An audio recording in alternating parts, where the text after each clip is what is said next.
Ayon kay Atty. Nicholas Kaufman, ang abogado ni Rodrigo Roa Duterte sa ICC, na natural na lamang daw kay Duterte ang magsalita ng makukulay at palamurang pananalita. Nicholas Kaufman, abogado ni Duterte, ito ang hindi naiintindihan sa paraan ng pagsasalita ng dating Pangulo.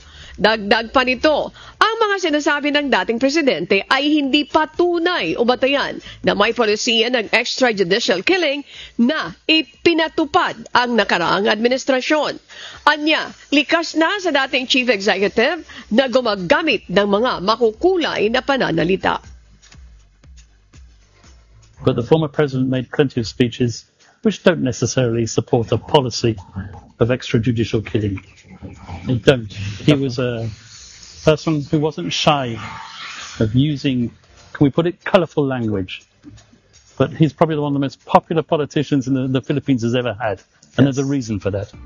Alam niyo mga kababayan, hindi naman salita ang dalang ebidensya ng mga kaanak at pamilya ng biktima ni Rodrigo Roa Duterte sa International Criminal Court, kundi may malinaw na ebidensyang inutos ni Rodrigo Roa Duterte at merong pulisiya nationwide ang pagpaslang noong panahon niya. May malinaw na listahan kung ilan ang biktima ng drug war ni Duterte. Meron pong mahigit 6,000 sa listahan ang PNP at meron kulang-kulang 35,000 naman sa mga non-government organizations at mga media. Sa ICC po nagsampa ng kaso ang mga biktima ng drug war dahil wala nga pong hindi gumagana o wala na ang justice system sa Pilipinas para sa human rights violators.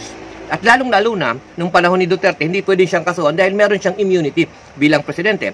Kaya pumunta sa International Criminal Court dahil ng panahon na yon, meron nga siyang immunity. No, hindi po siya pwedeng kasuhan at hindi rin siya kinasuhan ngayon ni Marcos, si Duterte. Kaya, di naman nare-reform ang justice system sa atin. Kaya, hahanap ng paraan para makakuha ng hustisya ang mga pamilya. Kaya tama na sa ICC nagsampa ng kaso.